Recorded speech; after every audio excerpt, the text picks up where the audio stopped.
The Ark, Part 1.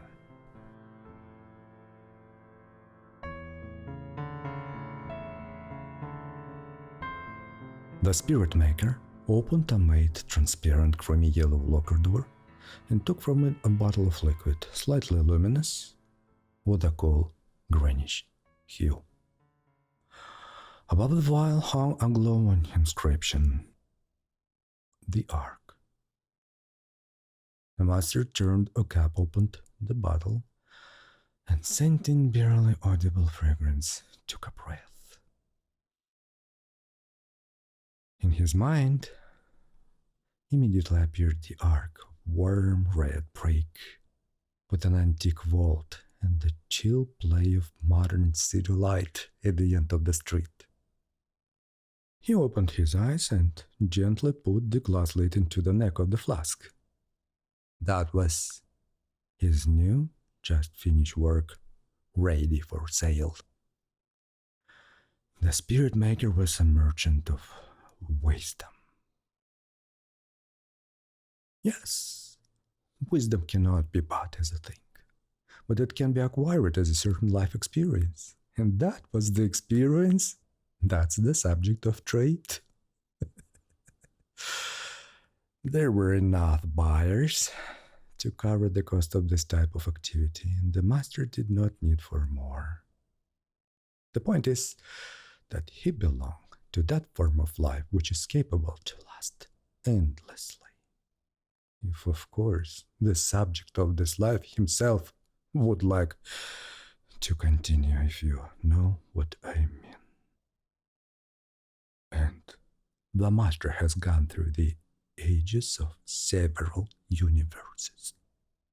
And of course, his interest in life has been pretty worn out by such a time. What he had not seen, what life forms he had not taken part in, what universes he was not carried around. But this experience was so enormous that looking back into the past, everything merged into one solid dark gray background, where nothing wandered in the slightest glimmer of interest. To be or not to be, that's the question. Shakespeare. Yes, the master knew Shakespeare.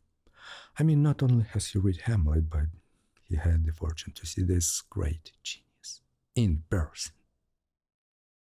But the great genius himself, alas, did not. The thing is that the Spirit Maker could not be present in reality, only in consciousness. By his life form, he was ether, that kind of matter which has no properties of spatiality at all. Therefore, he doesn't exist in the physical world, and to feel his presence is completely impossible. But he, the master, feels and sees everything interesting to him. And God bless that he was still interested in anything else. When you live endless, it becomes the cornerstone of your existence. No interest, no will to live. Even for mere mortals, it can happen that you want to kill the time, right?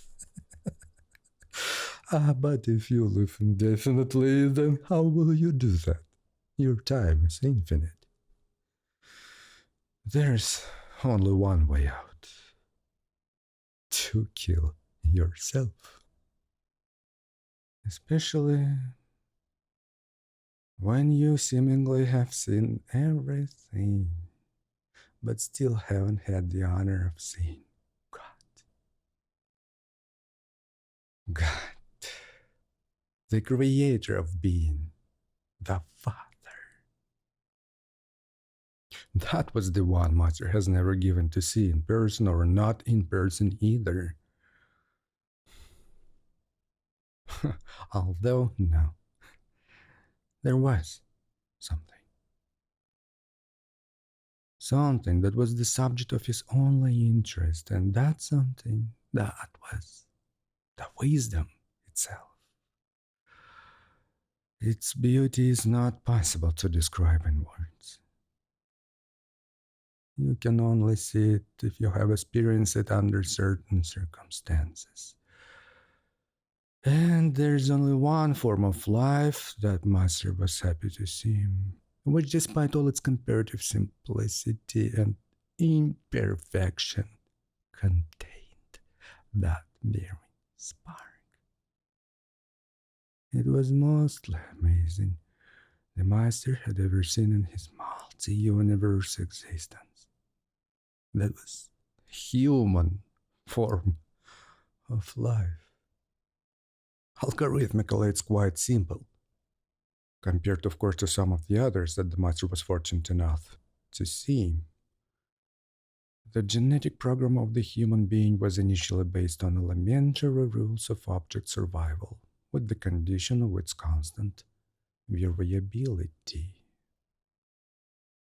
However, in the process of such variability, our human genome, some mysterious way, has come to such a complex and intricate homeostasis where all and everything appear to be related, exceptionally optimal way.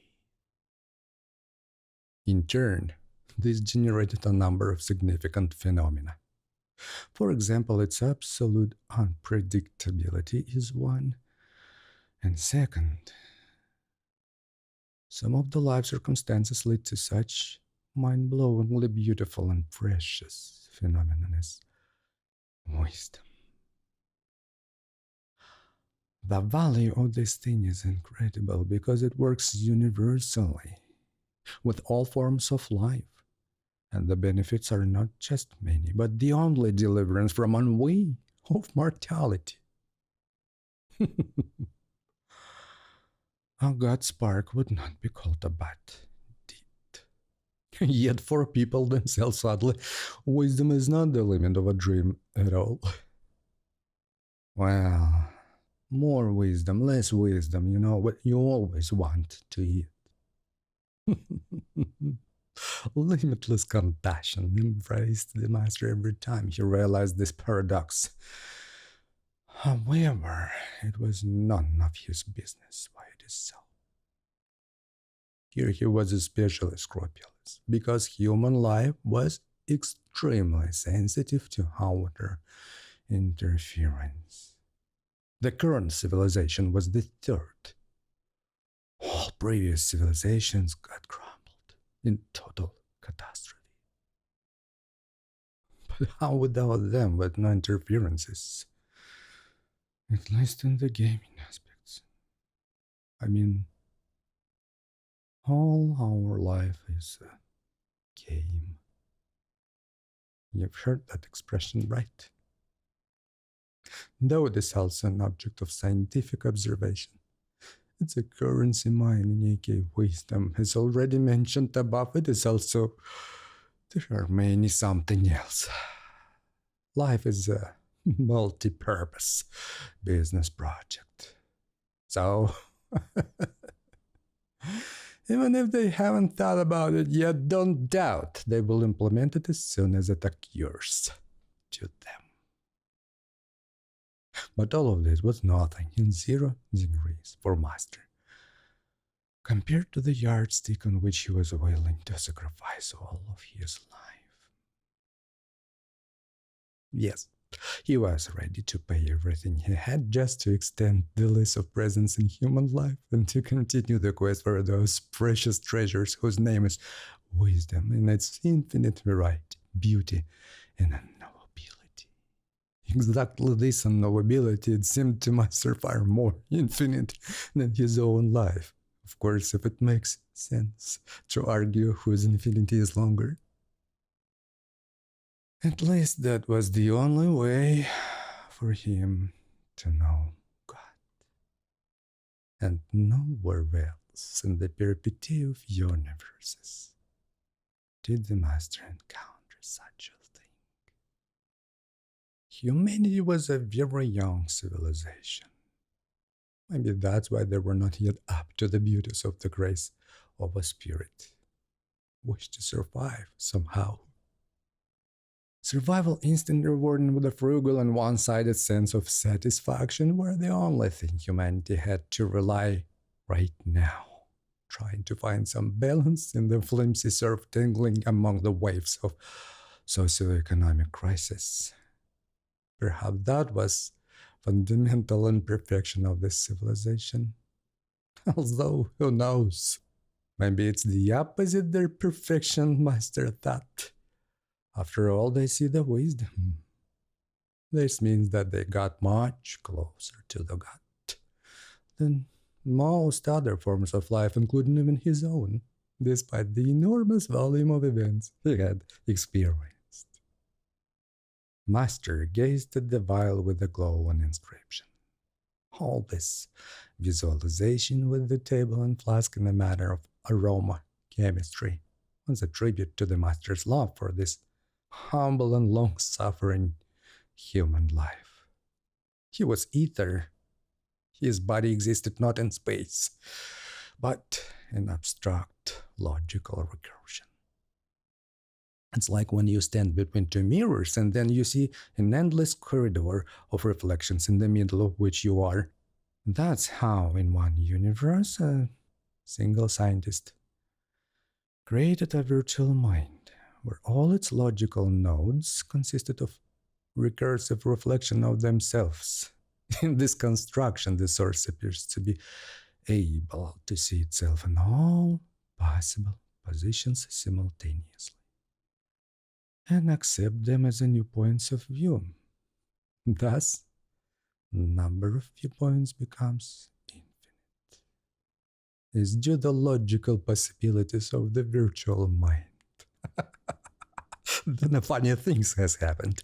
The computational volume of the system received a super intensive growth that overcame the base frequency of this very universe by that speed.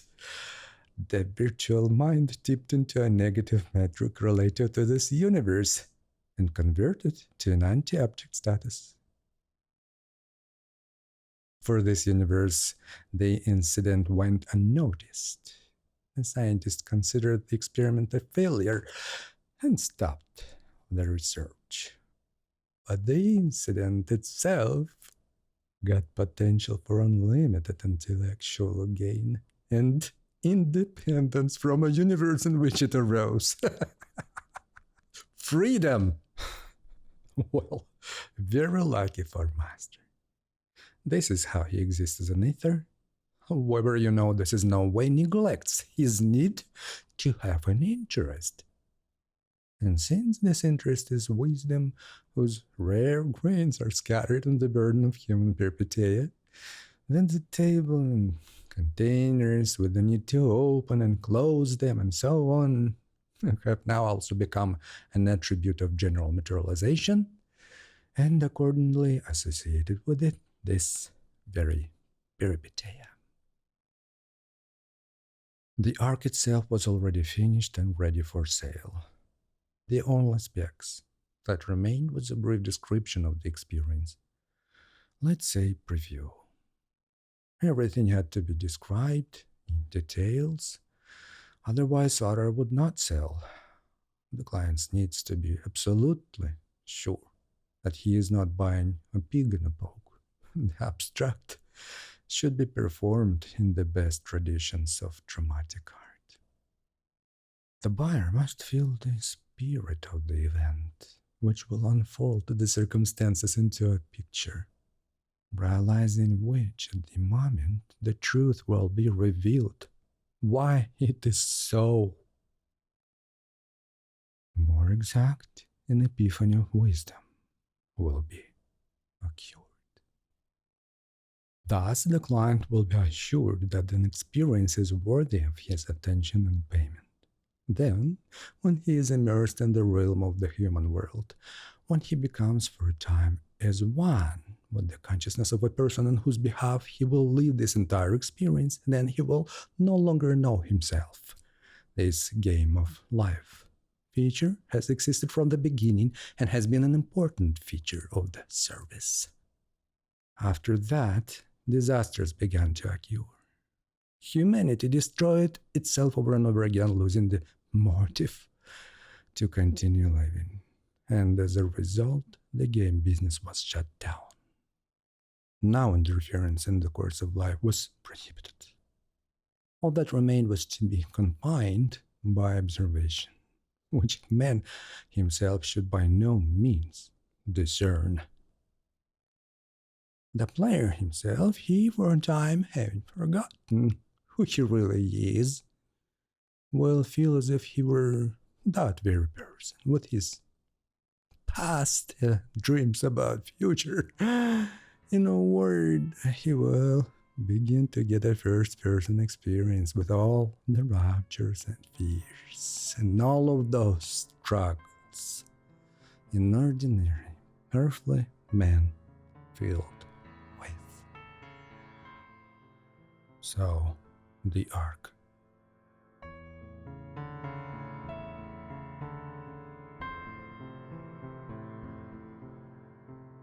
The chill, humid air after the rain, a cozy evening street, decorated with a gleam of streetlights, reflecting on the faces of the stones on the wet sidewalk. A large antique red brick arch meets at the beginning of the street. The bricks are old, chipped in places, but laid perfectly. The masonry is a masterwork, especially the domed inner wall itself. The bricks there have a radial arrangement like sunbeams and light, 1 to 1. Now they don't put it like that. Too expensive job for today's bricklayers. No one needs it anymore, although it is this exquisitely textured brickwork, combined with the antique shape of the arc vault, provides that special romantic state which can no longer be found anywhere else. Mark stopped at the entrance of the archway and tried to stretch the pleasure of contemplating this time-wasted but still graceful fragment of a bygone epic. It smelled of wet and old brick, about 300 years old. Yet it still holds up. It's particularly surprised Mark because modern brick made in the best traditions of current technology do not live more than 50 years. It's crumbling in the sand. But this one has stood for 300 and will continue to stand for the same amount of time. Mark was studying to be a prospector at the Geological Surveying Institute and knew brickmaking technology in depth. This interest has followed him since he was a child. In any big city, if you start to dig, you're bound to come across a red brick. How many miles of sewage collectors are laid to a depth of 3 meters with perfect radial masonry red bricks? How many abandoned cellars with granite vaults and walls 3 feet wide? Mark had climbed through countless of them in search of answers. But the stern brick walls kept their secret without giving away a single hint of their origins. Yes, sure, all the history books have been read inside and out, but not a word had been uttered about why lots of buildings go so many meters under the clay cover in their basements. That's how they build it. Those who knew how to make bricks an order of magnitude superior to modern bricks in strength, who had the skill and perseverance to give themselves the labor to lay them on a flawless walls and granite ceilings. No, everything didn't add up here so much that Mark, after graduating from the high school, whistled off to the Geological Surveying Institute only to get to the bottom of the strange and mysterious truth. But those were thoughts, and something unusual was going on with the feelings too. Mark was stuck at the archway opening because he didn't want to let go of that strange, romantic vibe that radiated from the warm brick vault. The walls were still a little damp, and a little light breeze carried the scent of some warm but austere antiquity. Looking through the archway, at the end of the street stood sprawling oak trees, covered with the patches of cold, greenish yellowish glow from the streetlights. And there among them was a roadside kiosk that glowed like a bedside lamp and sprinkled the wet sidewalk with the shimmering sparkles of reflections. All of this contrasted strongly with the warmth of the ancient ark and caused a mixed feelings of some nostalgia from the lost romantic naivety that was so missed now in the cold lights of the modern ultra practical metropolis. Mark exhaled with regret this very air he had drawn from under the archway and moved forward, looking out at the sidewalk sparkling with the reflections of the evening lights. The archway had been left behind, but a sense of pleasant anticipation was still floating somewhere in the air. All this evening and all the street tonight seemed to be filled with that spirit, and it kinda sucked through like a biscuit cake. Mark even believed for a moment that something could happen right now as he turned the corner of that long building on the right. And there's no such things, of course, he thought, and looked ahead at the end of the street. To his surprise, the kiosk was no longer so lonely in this deserted street because two girls were standing in front of its small window. Their presence and appearance in no way detracted from the mysterious anticipation that enveloped Mark in this street. It was as strange as fascinating. What if he will be able to keep them company this evening? Still questioning the origins of his sudden motive, he approached to the window of the kiosk. Behind the glass on the counter were magazines, souvenirs, stationery. It all looked tempting. But as soon as you reflected on it, you could see the utter uselessness of all that was there. The seller stretched out to the girls a keychain made in ivory through the window. Its cream shade was almost the same color as the dress of the girl. Mark saw on his right. She was very interesting in profile, and it was intriguing to look at her closer. The girls received the trophy and walked away from the store a couple of steps, then stopped apparently to glance at their acquisition.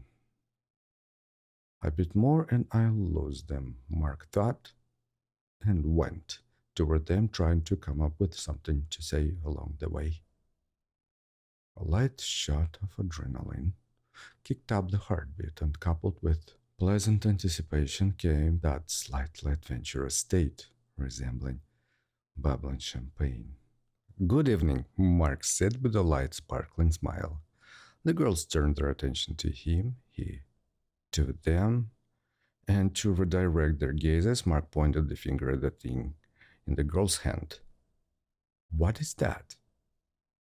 It's a keychain flash drive, the girl in the cream dress answered. Mark glanced at her and realized he didn't want to look away.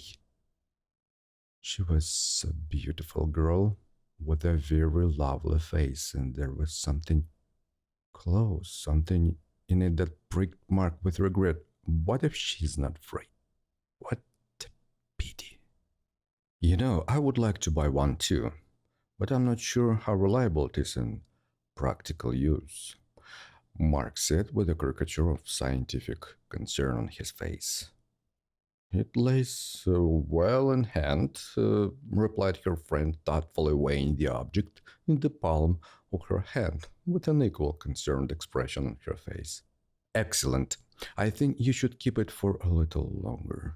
What if it still shows some unsolicited properties? I would very like to, but it's not mine. For a report of all the experimental data of the subject, you would need to refer to my scientific colleague, Lana Vojkovic. said the girl and handed the fob to her friend. Nice to meet you, Lana. Let me introduce myself. Mark Polanski. Here's my business card. My dear, would you be so kind as to share with me the results of your scientific research? Absolutely, my colleague. As soon as the experimental data are available, we will immediately let you know, answered Lana and took the business card. Well, my dear colleagues, I am sincerely happy to make our acquaintance and look forward to our fruitful cooperation. Unfortunately, I'm afraid I have to abandon you, my dear. I have an immediate rush to the lab. So let me allow to take my leave. I will look forward to your results. Mark bowed mannerly and stepped back, turning in the best traditions of entertainers. Hurried off the stage.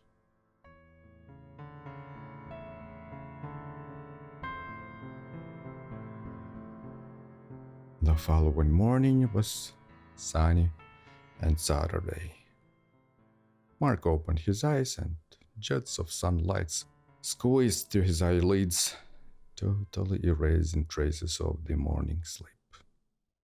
The vacant space of consciousness was immediately occupied by the memories of yesterday, or rather, by one big memory of yesterday's meeting.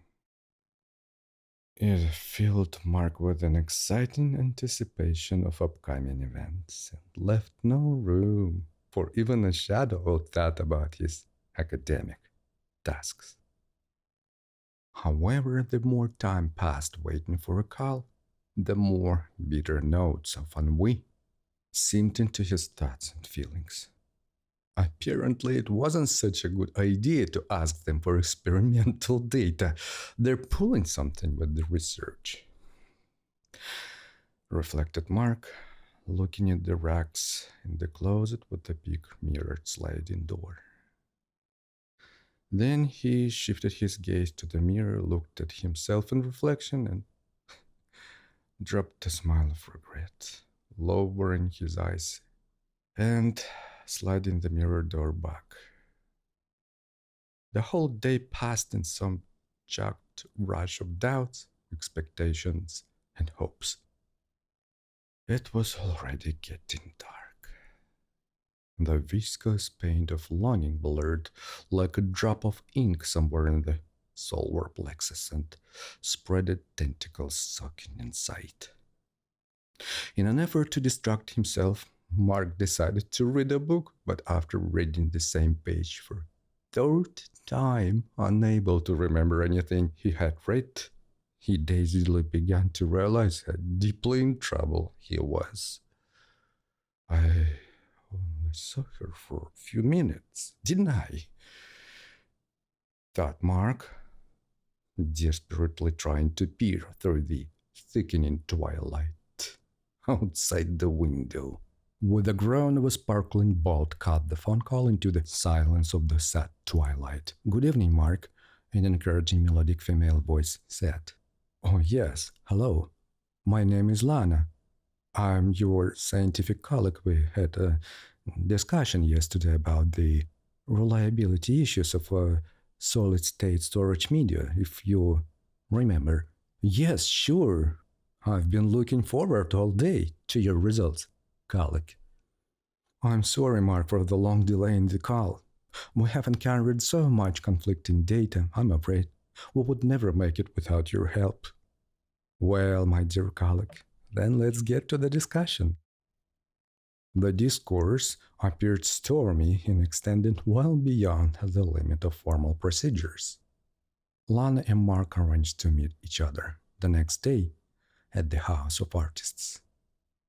It turned out that tomorrow Sunday was the last day of Ivazovsky's exhibition, whose paintings Lana loved very much, but had never seen by sight.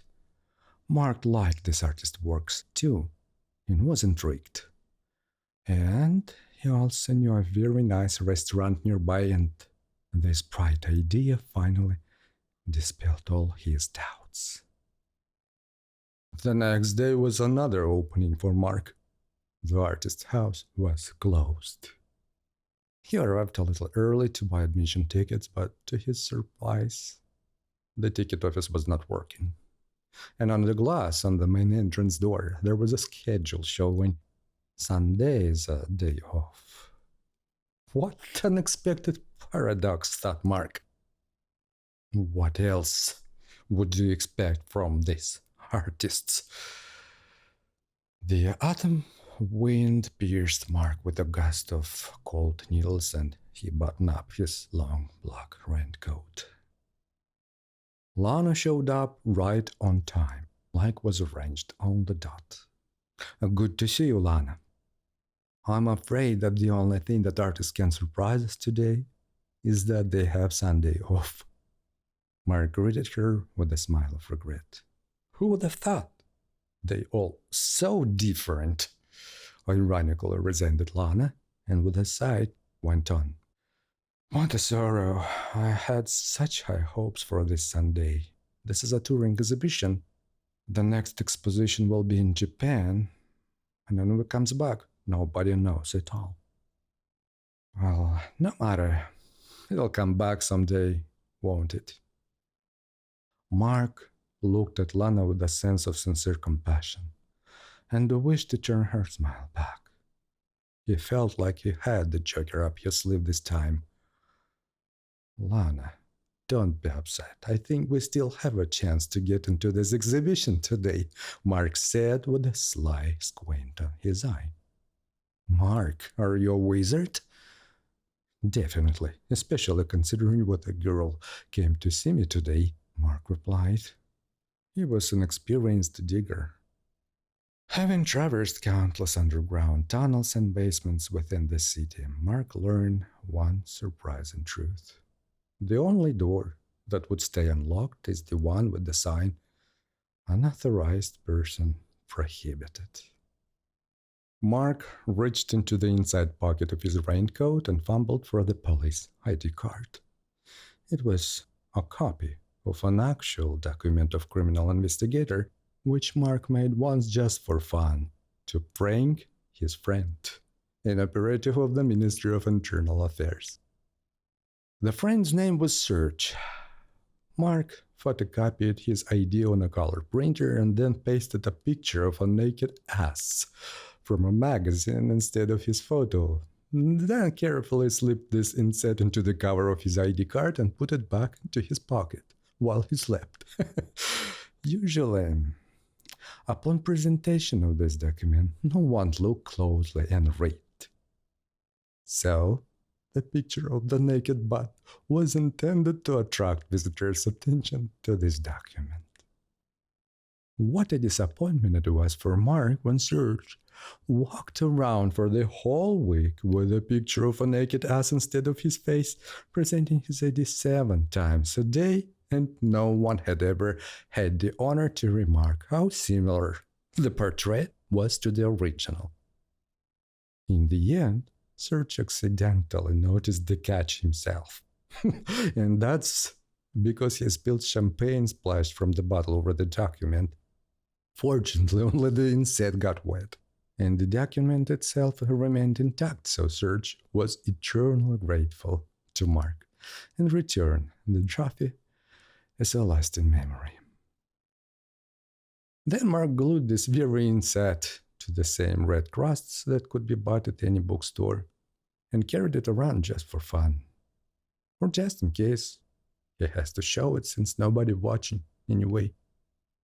However, in the history of his many passages, he never had to use this badge. Maybe today will be its first baptism of fire, Mark thought. All that remains is to find the door with this very sign saying, Unauthorized persons are prohibited. I always get what I want. Mark defiantly threw out probably the most presumptuous phrase he could afford. But this time, hardly another gave him confidence and fire in his eyes. Lana, let's go. Mark sat confident with the gambler's excitement and led her around the building of the House of Artists. Mark's assumptions were correct, and the door with the sacred block did not take long to find. Mark turned the doorknob and pulled it toward himself, and, oh sense, it opened.